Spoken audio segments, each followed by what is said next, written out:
The applied apologetics portion tonight has to do with entertainment and Christians. Last week, if you were here, you know we talked about the Hunger Games. And we were talking about looking at popular trends in culture in terms of entertainment and looking at worldviews and trying to find ways to connect with people and find common themes, things that we as Christians could touch on and go, I can see why that story or that song or that movie is gripping because it says something about human nature. I'll tell you why it's gripping, because God has this to say about the issue. One of the questions that came up afterwards was kind of what do Christians do about this? I'm certain we'll revisit this a lot over the months and the years because there's a lot to be said about entertainment. What I want to do tonight is talk about how Christians are impacting the entertainment industry. But I want to start by revisiting some things that we mentioned last week. We're calling this session as Hollywood the New Mars Hill, just because when you read in Acts 17 and you see Paul going to talk with the philosophers of the day, if I understand the setting correctly, Paul was walking up this hill, and as he was winding around the path, there were statues lining the path on both sides of the different Greek and Roman gods. So he's walking through hostile territory, for lack of a better term. And he gets to the top where there's this group of people where all they do is debate these ideas. And later Paul warns about vain and empty philosophies. He knew what he was talking about. He heard the conversations. But he goes there because he needed to hear about Jesus. So he gets there, and his start when he begins speaking to them is, hey, I see as I walked up here that you're really religious people. And he quotes their poets, he quotes a songwriter, he quotes a hymn to Zeus. He makes these touch points with their culture. He says, I see you've got to the unknown God on one of the statues, and I'm here to tell you who the unknown God is. And then goes into Christianity. But the first portion of what he had to say was looking at their cultural stories, their cultural icons, the things they cared about, trying to find a way he could take that and transpose it and tell the true story behind it.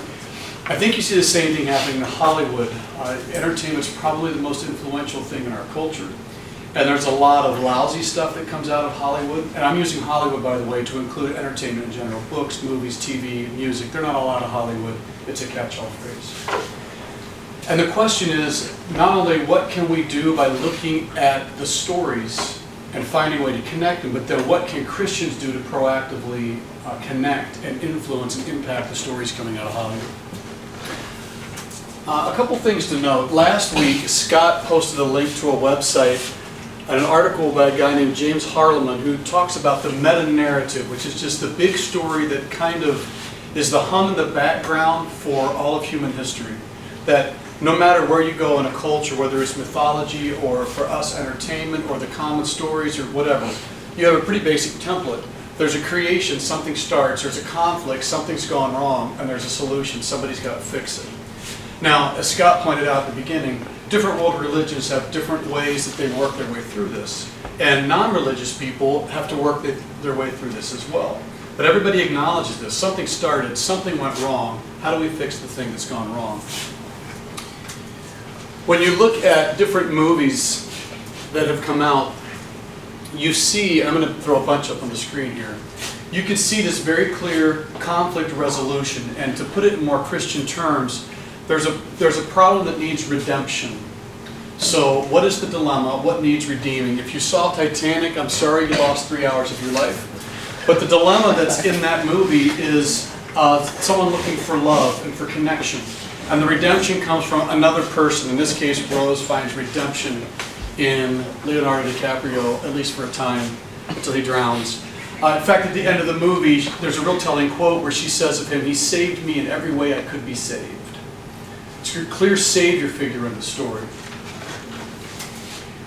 A movie like Avatar, your dilemma or your tension in some ways is kind of like technology, modernism, science against nature and more of a new age approach to life, honestly. And so you've got that tension. Your resolution is to become one with nature. You've got the big tree that's kind of like a god, and it's a very pantheistic approach. If we could just learn to become one with what's around us, we'd be okay. You see comedies like Knocked Up, where the dilemma is the main guy is a loser who has no life at all. He has no responsibility, he has no money, he has no job, he's got nothing, but his Redemption is found by getting a girl pregnant and having a child, and that apparently will solve his problems for him by the end of the movie. I've not seen the sequel to find out if it actually worked, according to Hollywood, but that nonetheless is the dilemma and the redemption that they offer. Two movies that deal with revolution, in V for Vendetta and more recently In Time. The problem is a society that's very unjust. How do you resolve it? You need a revolution. So you have someone, in this case V, in this case, I forget Justin Timberlake's character in the movie. Both of them lead revolution. So that's going to be your redemption. A movie like The Big Year, I don't know if any of you saw this one. I don't think it was in theaters. If it was, it really flew under the radar.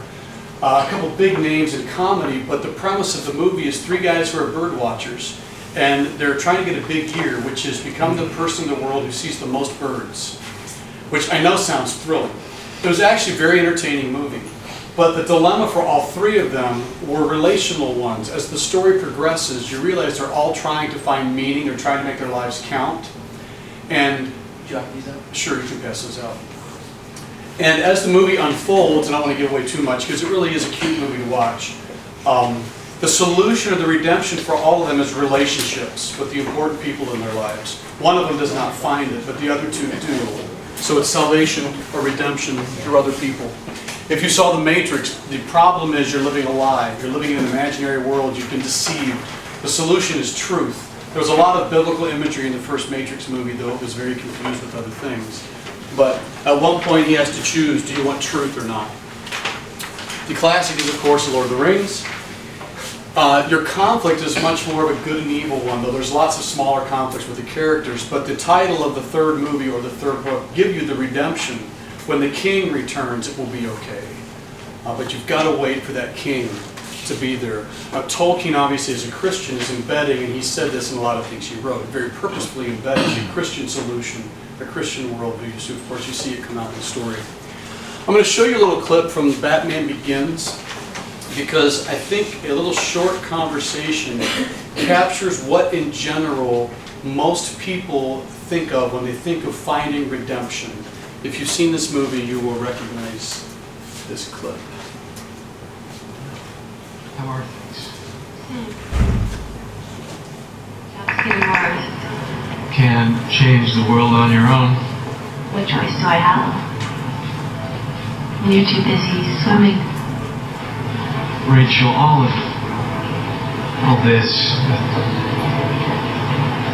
it's not me. It's inside. I am more.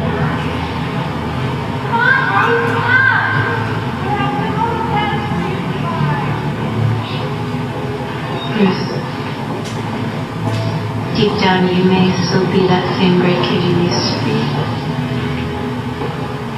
It's not who you are underneath. It's what you do that defines you. Maybe you've seen that scene before. It's not who you are underneath, it's what you do that defines you. It's a great line, it's kind of a template for the movie. But later on in the movie, you read another quote. The will is everything. If you make yourself more than just a man, if you devote yourself to an ideal, you become something else entirely. And it struck me that that's mostly the salvation or redemption that's offered in stories, is the self. There's something you have to do, that if you can do something better, everything will be made okay. And in fact, the idea that the will is everything, you could probably trace that back pretty directly to Nietzsche, who said the will to power was all that mattered. But everything is centered in the self, even if it's finding the right person to save you, or just doing better, or becoming strong, or making yourself into a better person. Most of the redemption has to do with the self, if you boil it all down.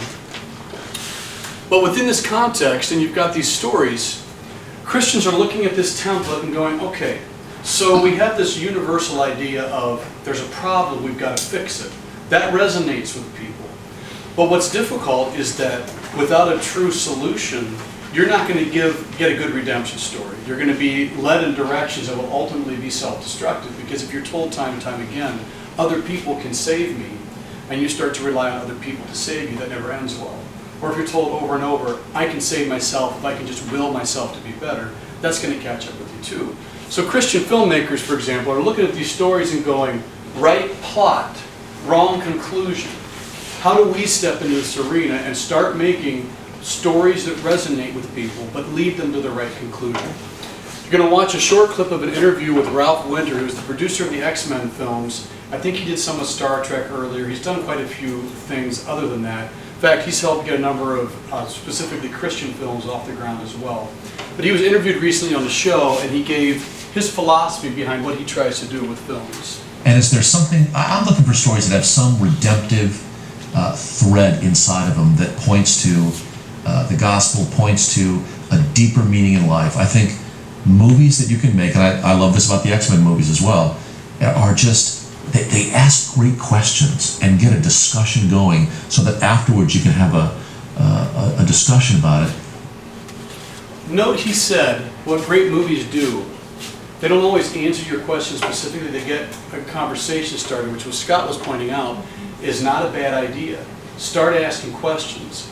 If you've seen the X-Men films, they do raise some great questions. They deal with some surprisingly deep subjects. And if you want to, if you're watching for them, it can lead you to really good discussions of topics that will eventually lead you back to what does it mean to be human?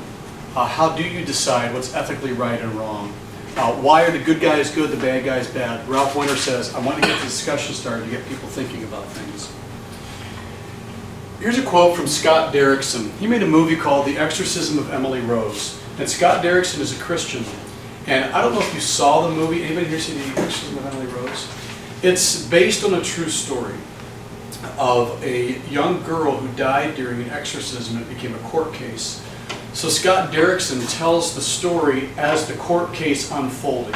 So he's got the prosecution, he's got the defense, then as the story unfolds in court, they revisit it as footage of the actual event. It's not easy watching. It's a horror film. I think it was rated PG-13 and it was quite intense. Scott Derrickson had this in mind. He said the horror genre is a perfect genre for Christians to be involved with. I think the more compelling question is, why do so many Christians find it odd that a Christian would be working in this genre? To me, the genre deals more overtly with the supernatural than any other. It tackles issues of good and evil more than any other genre, and it distinguishes and articulates the essence of good and evil better than any other. The goal is, again, not to provide any metaphysical answers for the audience, but to leave them asking themselves, what do they believe about this particular girl's case? What do they believe about the larger questions that her case proposes? Do demons exist? Is there a spiritual realm? How does God play into all of that? Is there a devil, and therefore is there a God? Questions like that. And I don't think anyone can watch this movie without asking themselves what they believe. So he was very purposeful. His goal with the movie wasn't specifically to bring people to the foot of the cross, but he made a movie for an audience that often discounts the supernatural at all. If you read his entire interview, he says a lot more about it. He says, I wanted people who did not believe in the supernatural to take it seriously. Now, I think what he expects is for those of us in society who have friends who see that movie and show up at work or show up at the ball game, they're like, did you see The Exorcism of Emily Rose? That was creepy. Does that kind of stuff really happen? Well, yes. I have something to offer on this particular subject. So what he's trying to do is not answer everybody's questions. He's taking the story, dilemma, conflict, what is the resolution, what's going on here, and he's sparking an interest in people that we get to pick up the topic from. As people bring it up, we offer more insight than the movie is able to. There's another interesting guy. His name is, I'm not going to pronounce it right, Jamin Wyans, perhaps. And this was recommended to me by some friends. I haven't seen all of what he's done. His newest movie is a movie called Ink. If you follow the link on the handout that you have, he'll talk a bit more about it. He's exploring the idea of what is evil. But he has an interesting movie he put out that just blew up on the internet a couple years ago. It's called God is a DJ. I'm going to show you about the first minute and a half and see if you can pick up where he's going with this particular little parable.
basketball veers off, the bicyclist doesn't swerve in front of the car, and everything's fine. Now, the video goes on for probably another 10 minutes. And I don't want to give too much away because it would be really cool for you to watch it. But it turns out, as God fixes the problem, notice the incarnation right at the beginning? God came down to earth. As he fixes the problem, as he solves the problem of pain and evil in the world in this situation, it turns out he creates a brand new one. Because though the bicyclist didn't get hurt, the basketball goes another place, and it starts another chain of events that has a bad ending, so he has to fix that one. And then that fixes that one, and another, and it doesn't end. And the first time I watched that, I didn't know much about him, and I still don't know much. I haven't read on him too much. But the idea of, what do you expect God to do with intervening in the world? Do you want him to micromanage? It's a great movie that says, no, you'd never stop. You'd have a life that's entirely orchestrated, and that's not what people are asking for. And if you ask God to correct one evil, then you've got to do the next one, then you've got to do the next one, and you've got to do the next one, you've got to do the next one. I thought it was a brilliant representation of that idea. I'm not even sure what his main intent was in making the video, but I thought it's a great vehicle to have that conversation with someone. Do you really want God to be a DJ, or do you want God to be God? Another example, the director of Bruce Almighty and Evan Almighty is a Christian. I don't know if you've seen the movies. Bruce Almighty in particular was controversial because there were certainly some elements in it that deserved its PG-13 rating. But the director said, I think God goes to an awful lot of trouble with most of us. We're petulant, we're stubborn, we need a lot of help. And Bruce says, yeah, I kind of just gave everybody what they wanted when he answered the prayers, and God replies, since when does anyone have a clue about what they want? We think we want the car, the house, a certain relationship, and we have no idea what we really want. What we really want is to love and be loved. And it's often quite a journey getting us to that place. There's a little clip I'm going to show you from Evan Almighty where he talks about, do we really know what we want? Are really the things that we're asking God, is that actually what we want? It's captured well in this particular scene. If someone prays for patience, you think God gives them patience? Or does he give them the opportunity to be patient? If he prays for courage, does God give them courage, or does he give them opportunities to be courageous? If someone prays for the family to be closer, do you think God zaps them with warm, fuzzy feelings? Or does he give them opportunities to love each other? Yeah, both those movies, if you've seen them, great conversation starters. Yeah. I do want God to micromanage my life. I mean, that's the purpose of my prayer. I mean, I am not a pre-programmed robot that he made somewhere and said, okay, here's your life and that's the way it's going to be. Right. Yeah, I don't think we're disagreeing. What the video was saying before was that's, if you're not careful, that's what you're asking for is to be a pre-programmed robot. And that's not what you're asking for, right? Yeah, that's you're agreeing with the DVD. Yeah, they're saying, are you really wanting God to give you no free choice and free will? Or do you want him to allow you to experience life while he's present there with you? Yeah, I think you're agreeing with the video clip that we watched. I probably just used a different word. I could have phrased it differently. Oh, you're young, I'm old. One final comment on films from a filmmaker named Brian Godawa. He was interviewed by Marvin Alasky at King's College. I'm taking just a short excerpt from a longer interview. And I had read Francis Schaeffer many years ago, and if you haven't, you should. He's somewhat outdated now, so read Nancy Pearcey's Total Truth to update Francis Schaeffer. But I read Francis Schaeffer, and he helped me to understand how Christianity applies to the arts and how worldview is embedded within the arts. And because of that, I dedicated that the work I do, whatever it was I do it for the glory of Christ. Now that doesn't mean I don't make Christian movies. I don't as we know them. I'm not going to condemn any particular one, but we all know what they are. And some of them even make a lot of money, but I don't do that because I don't believe in it. I don't think propaganda is very effective, and I don't think it's preferable. But I do embed my worldview just like every artist does. Sure. And the stories that I tell, the stories I'm interested in, are stories that are about meaning, about truth, and about eternal issues in some way or manner. And so I decided that this was going to be my ministry, one of my ministries, the most important one, which is I'm going to express the kingdom of God as best as I know it within my stories. Therefore, because I'm doing it for God, because I feel the calling of God in my life, just like a pastor feels the calling on his life, I committed to God. I said, God, I'm going to pursue this, and I'm going to do it for you, which means if at the end of 20 years, if I've been put on the shelf, that's your prerogative. It's your problem because I'm doing it for you, and it's a... Sorry, I'm working on the editing of Keynote, but he was pretty much done with the sentence. Yeah, basically, as a Christian filmmaker, he's not necessarily making films for Christian, he's a Christian making films. And so the films he makes will be Christian in the sense that they reflect the Christian worldview. He made a movie called To End All Wars, I think was probably his most famous one. But I'm going to show you about a minute clip from a short movie he made that was about 10 minutes long, which challenges the claims of naturalism and atheism. The scene, because I'm jumping in at the beginning, a professor has just given a lecture at a college explaining why our genetics, our biology, our surroundings make us people who do not exercise free will. We're victims of our environment. And he's a criminal justice guy. So Godawa borrows from the serial killer genre and has this guy be kidnapped. And the serial killer, well, I'll let you hear what he says to challenge this guy's particular beliefs.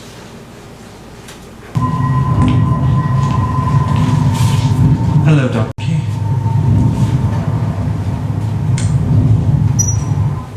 I heard your lecture tonight at the college on criminal biology.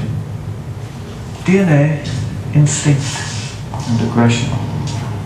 It's a well thought out presentation, but a bit abstract. Too academic, if you ask me.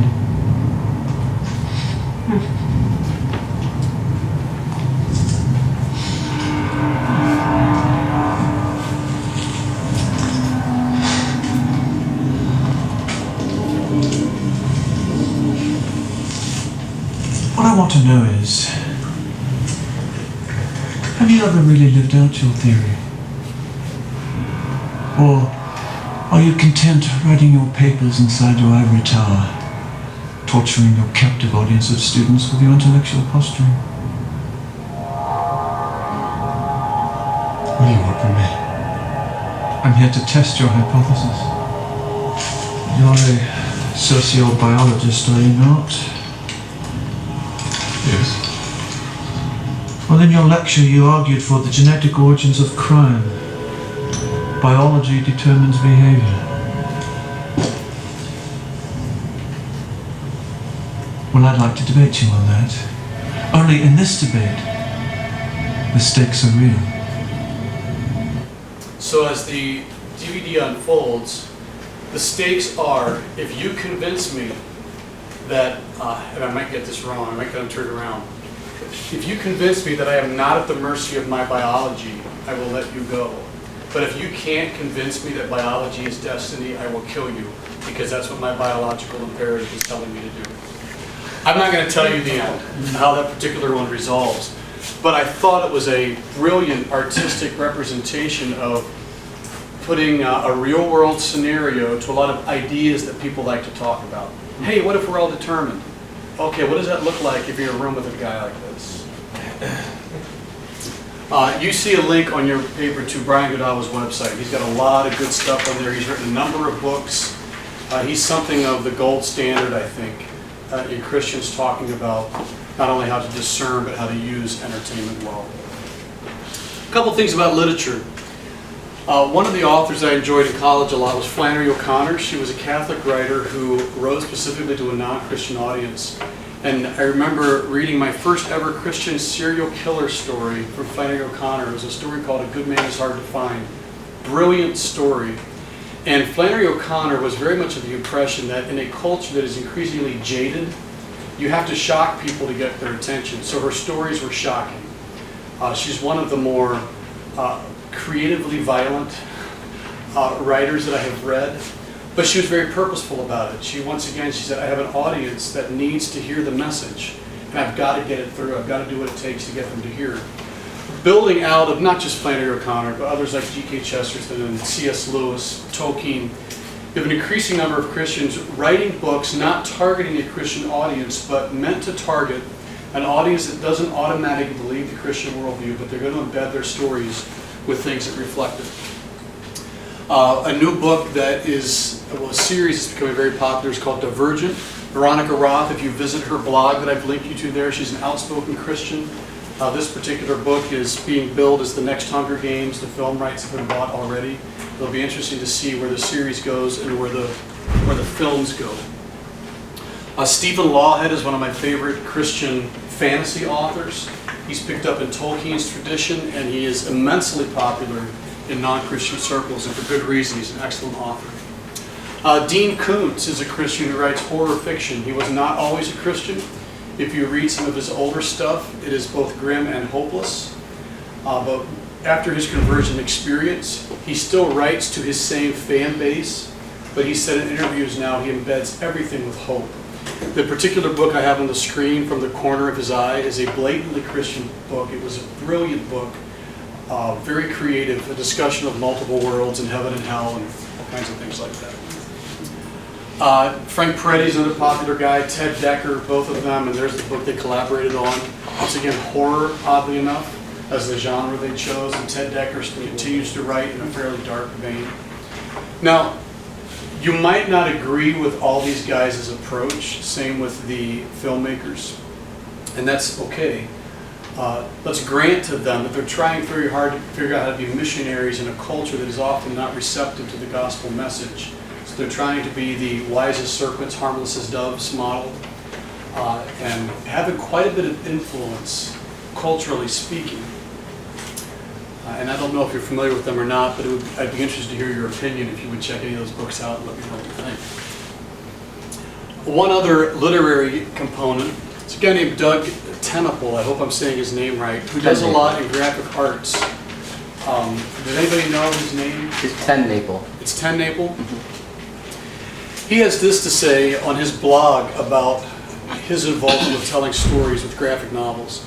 We cast things into an imaginary world to steal past the watchful dragons of a skeptical, jaded, modernist society. My readers do erect dragons, but I'm going to get past them. How do you get past a dragon? You don't run in swinging your sword and stabbing it in the face. That's what we do when we write propaganda, or political screeds that wake the dragon and infuriate him all in one go. A night would be cooked for sure if you tried such a tact. We need to be sneaky. Now hush, take off those clanking boots and tiptoe with me. The idea that he clearly has something to say about God and about the gospel, but he recognizes his audience is a somewhat hostile and cynical one, and his goal is to truthfully but cleverly introduce them to the gospel even when they don't recognize it. Last category, Christians in music. Larry Norman years ago, any Larry Norman fans in here? Anybody grow up with Larry Norman? Said, I'm fishing for men with a certain kind of bait, and the bait I'm offering is not a candy, it's a very specific thing I'm offering, which is a deep gospel and a deep conversion. Now, I don't know about your circles. I grew up Mennonite, and Larry Norman was viewed with something close to hostility, because he was seen as just this no-good hippie who was playing rock and roll, and what good could possibly come from this? But Larry Norman is probably the godfather of modern Christian music and bands that are seeking to be really effective in cultural venues that they didn't have access to before. There are a number of bands currently that are doing this. The Fray, Scott Stapp, who used to be with Creed and is now on his own. Plato, don't laugh, he's a rapper, he's pretty good. Stripers making a comeback. Some of you may remember the yellow and black days. Unfortunately, those are gone, as are the spandex. Alice Cooper, oddly enough, became a Christian a number of years ago, still makes music, but he does it as a Christian. Icon for Hire, Owl City, I could throw a ton of bands up here. How many of you have heard of one of those on the screen? 2, 3, we'll narrow it down pretty fast. It's a very diverse group of people out there making music. Some of them, like Owl City, Icon for Hire, The Fray, They're a lot more subtle about what they're doing, but they're making music as Christians to influence culture through music.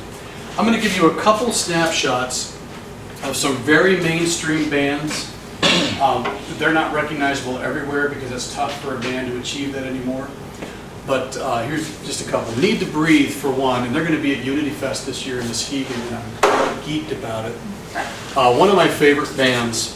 Here's a clip from one of their most popular songs called Something Beautiful, and I've got the lyrics show here on the bottom of the screen.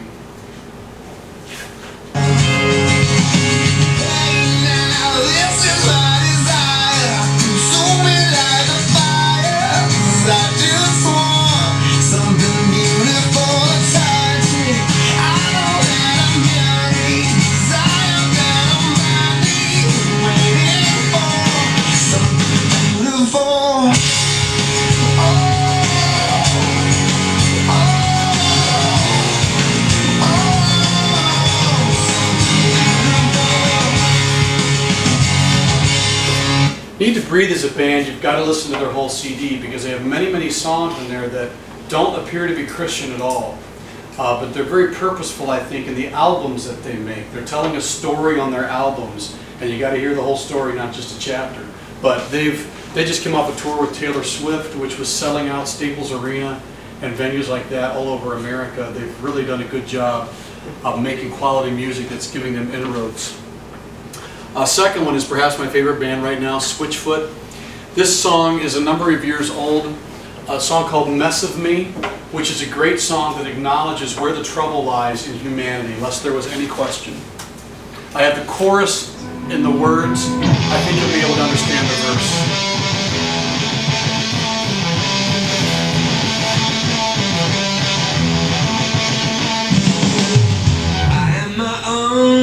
Reflection. I am my own disease. There ain't no drug that could sell. No, there ain't no drug to make me well. There ain't no drug. There ain't no drug. There ain't no drug. It's not enough. Listen, listen.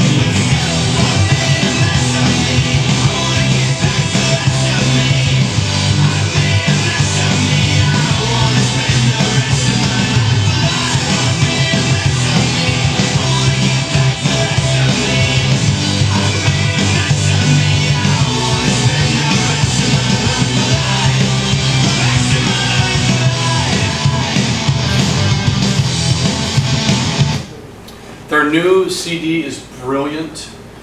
I can't remember the name of it off the top of my head, unfortunately.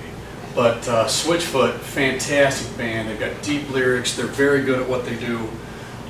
You'll often hear them as bumper music if you watch sports, college basketball, NBA. They lead into come out of commercial often with Switchfoot. That's another band you got to listen to the whole album. Yes, Makes yes, sense. it You is. can't just pick out one song. Absolutely right. Do you have their latest album? Yeah. You like it? Yeah, it's awesome. I saw them at Unity Fest last year, and they were amazing. Plum. I don't know if you're familiar with this band. They're a little more eclectic, probably a little more narrow audience, but a very loyal one. They often write lyrics that I think are geared a little bit more toward girls and maybe teenage girls. They had a song about cutting a number of years ago that was kind of controversial because it was very blunt. But once again, embedded in the album, they tell big picture stories. Here's a chorus from one of their more popular songs.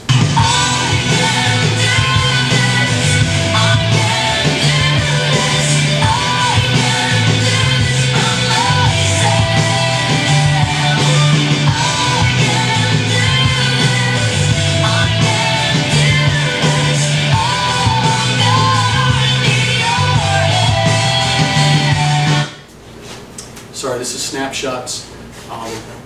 Johnny Lang is coming to Interlochen this summer, and I have my tickets already. I'm geeked. He was a blues extraordinaire when he was 14 or 15 years old. He put out his first CD, and he sings like a guy who's 50 and plays guitar like he's 80. I mean, he's stunning.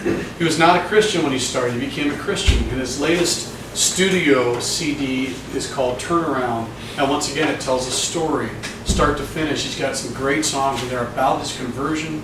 about what God's doing in his life. I'm going to show you just a clip from the main song, which Turnaround it starts with a guy who's in prison, and the chorus is, "It's never too late to turn around."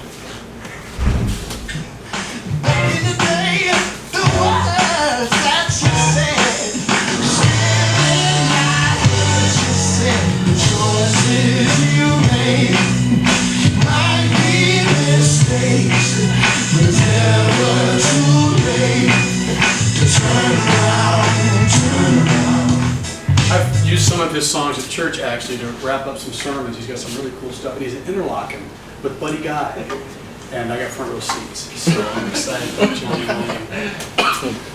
Lang. Just a couple more. Skillet, who they were at Grand Rapids this last winter. I took the youth kids down for something called Winter Jam. They were all geeked because Skillet was the main band. Now I got to warn you, the next three bands, if you didn't like the style of music before, you're not going to like the style of the next three. So this is just a warning. Skillet, one of their most famous songs is a song called Monster. In some ways, much like Switchfoot, identifying where the problem is, kind of confronting people. The issue is something inside of you. It's not society's fault, it's not anything else, there's something inside of us.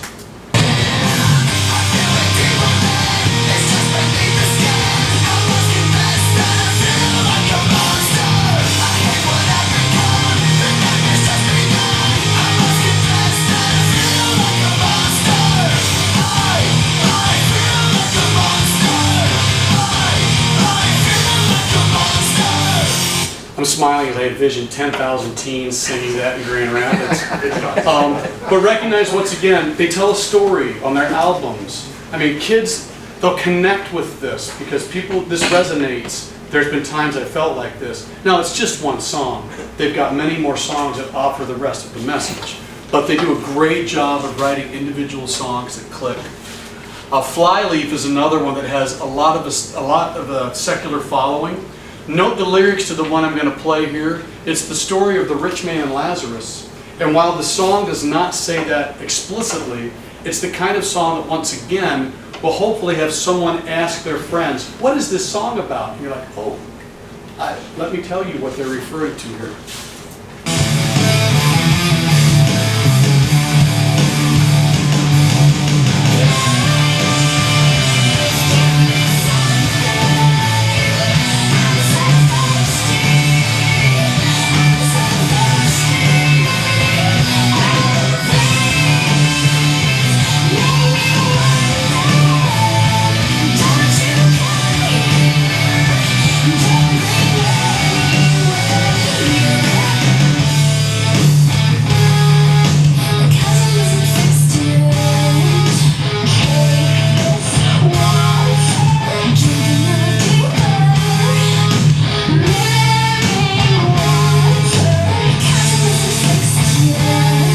Are there any Flyleaf fans in here? Yeah. They're on my bucket list of concerts to see. Yeah. Yeah. That's awesome. One more, and okay, I gotta go back. There's a band named Korn, who they were infamous for years because they were a metal band and they were just bad guys. The lead singer became a Christian. His name is Brian Welch. And I've heard his testimony online. He's got a fantastic testimony, but he's committed to reaching the people he used to make awful music for. So he's going back into that arena. If you find videos of him on YouTube, his appearance is very disconcerting, but he's very purposeful. He has a message for the kids he used to sing to, so he's going back there. So you got to understand this last clip. He's replicating the music of Korn, and he's doing it as a missional thing. So please watch what the song's about, rather than just listening to the music.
skip some others to get you to the chorus and the lyrics.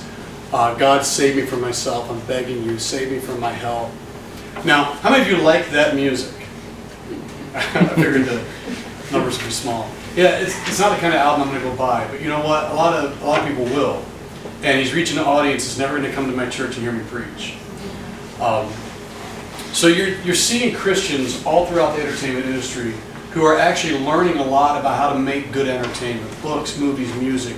They're learning how to connect. They're tapping into the meta-narrative, the story of the problem of redemption. In fact, the last couple songs, Switchfoot, Mess of Me, this song, Save Me From Myself. What was the other one we just listened to? Where the Monster from Skillet. There's your problem. That's your conflict. Because people recognize that within themselves. So they're doing a good job tapping into the story, resonating with people, and embedding the message of Christ in what they have to say.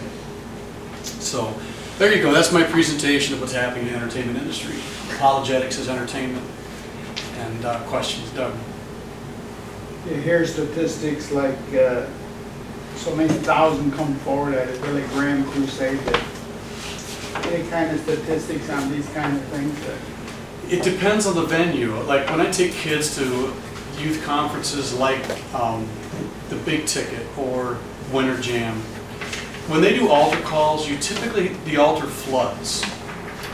It's very hard for me to discern how much of that is emotion of the moment, or my friends are going up, or I might get to go backstage and meet the lead singer because he'll talk to me if I'm coming forward. On the other hand, I've had kids in youth group who have been genuinely changed in those events too. Yeah, a lot of good happens. It is impactful. I suspect to whatever degree it's just the momentary emotion and it fades could probably happen in a lot of different ways. When I grew up, it wasn't concerts, it was revival meetings. There was a lot of momentary emotion that could fade pretty quickly from a really good sermon too. So I don't think it's a problem inherent with the venue or the mode of presenting the gospel. It's probably a universal human thing. But one of the cool things about concerts is that you get, let's take Winter Jam. You had 10,000 youth in a building, all there for the same reason. So let's say you've got a small youth group and you're taking 5 or 10 kids down and most of their friends at school are listening to the original Korn and all this other stuff that their parents don't want to listen to.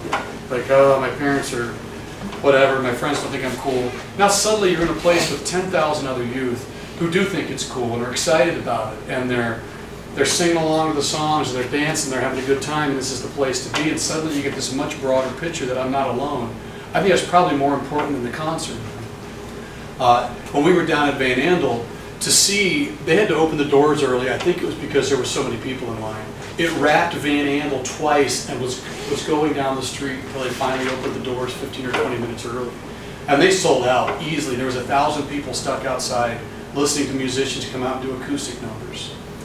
I think a lot has to do with the community. A lot of Christian kids feel very alone and feel like, because they get so many messages through the media of what it means to be cool, and the message of what the world says is cool is very different from what the Bible says is cool, for lack of a better term. So to be in a place where suddenly you look around and you go, it's not just me, I'm not odd, there's others like me. That's a great vibe for kids. I think it's so true. This type of music for the younger kids that is, speaking the gospel or speaking the truth. My son would listen to something like this more than he would Fernando Ortega. He would want to hear not too much metal, but some of that, whatever, and whatever connects to them, I think is important. But for me growing up, Res Band was the controversial band. Oh man, they're like Bill Gaither now. The bands that I can think of growing up that were pushing everybody's buttons, I'm understanding the generation gap more than I used to, because now my son listens to these bands and I'm like, why are they screaming? Are they angry? I know, exactly. But then he's posting their lyrics online sometimes. I'm like, that's really good. That's a really deep message that you're listening to. I wonder too, what do you think about this? When you take even like Res Band or Striker or whatever back in the half-minute 80s. Oh yeah.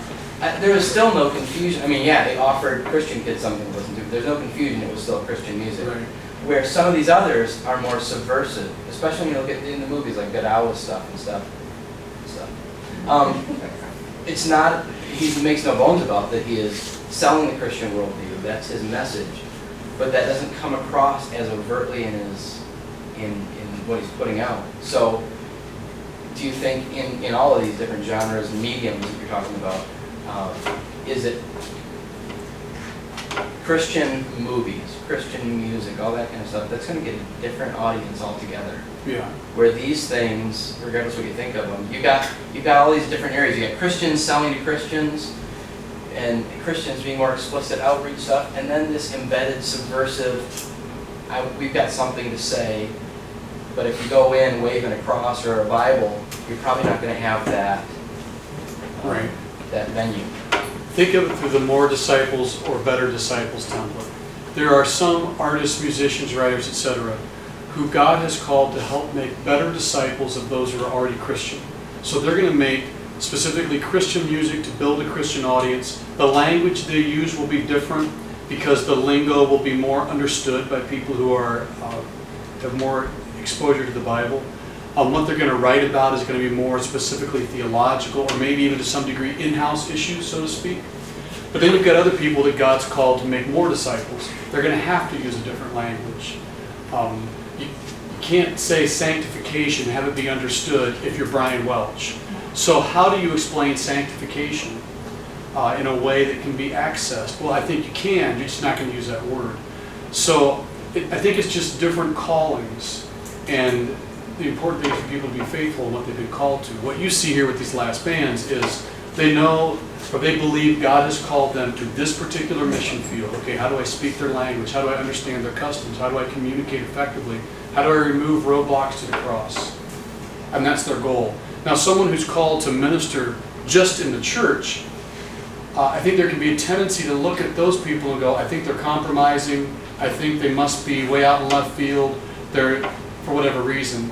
I don't think that's necessarily the case. I think God calls people to do different things in the process of either deepening or broadening His kingdom.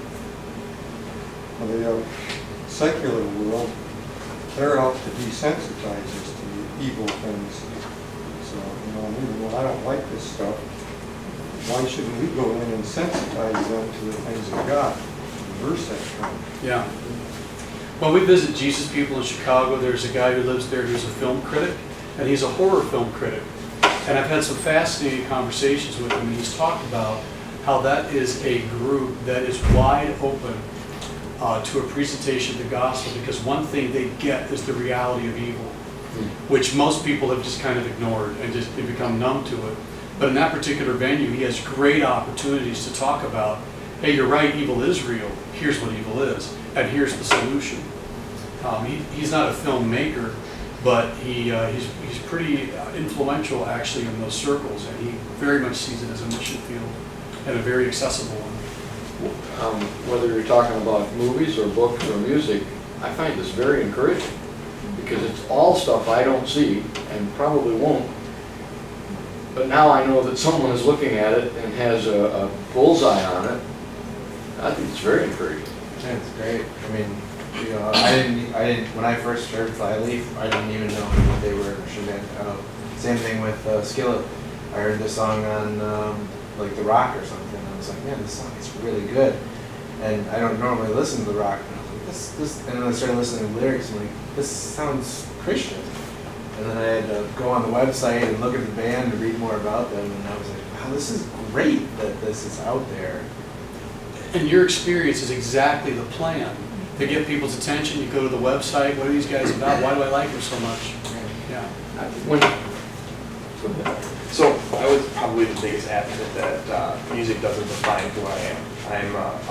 I was up until a year ago listening to band Pull Up For My Valentine, As I Lay Dying. I mean, those were the core of what I listened to, whether it was while I was in the gym or I was a big hip hop during the day. I think we sit in church. There was a message afterward. We had a discussion about music and how it impacts, the soul and whatnot. So I took the challenge. It's something that I talked about. So I started listening to bands like this, and something even as simple as the profanity that I use on a regular basis completely altered and changed after about a month of not listening to, you know, all of the things that I used to. So it does have an impact. And, you know, my biggest thing was I didn't know those existed. So I like listening to the heavy horn type music. And when I'm working out, that's what I like.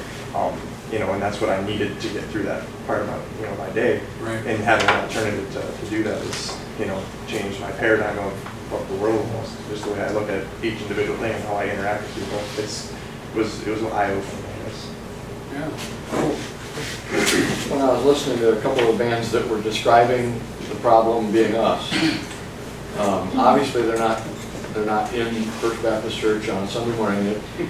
They're not singing to the crowd that we tend to evaluate things by. It made me suddenly wonder, and I don't know the story behind it, but who wrote "I was sinking deep in sin, far from the peaceful shore, very deeply stained"? It got me to thinking, was he the rebel of that day? It probably wouldn't be hard to find out, but because that wasn't singing to the choir, that was, you know. Another thing, if you look at parables, oftentimes just look at it in isolation. Forget it's Jesus saying it. Forget the context for a minute and read it as a story. It doesn't lay out the whole gospel message. You don't have everything in there. It leaves you asking some important questions. What are you going to do with that? So when I see this kind of stuff, I think, even with Batman, we got these big questions being asked. I think we're falling down on the job if we're not taking those opportunities. Not that you have to go out of your way if it's not your thing. You don't need to take up Ryan Welch. But if that's your thing anyway, and you're in those circles, and you've seen this movie, you know this music, and people are asking these questions. Yeah, I like that song. What do you think is in that? I think the great conversation starter is that I think that all of these people making this stuff are relying on us to pick up the ball where they leave it. Yeah, they're not trying, their goal is not necessarily to close the deal. They're opening the door for us to be influential. Yeah, it's a team effort. Speaking of stuff like that, are we doing superheroes the next meeting? Again, it will be coming soon for sure. It's a big summer. That'll be another interesting one to talk about why the resurgence of the superhero genre and what kind of things are available from that. So.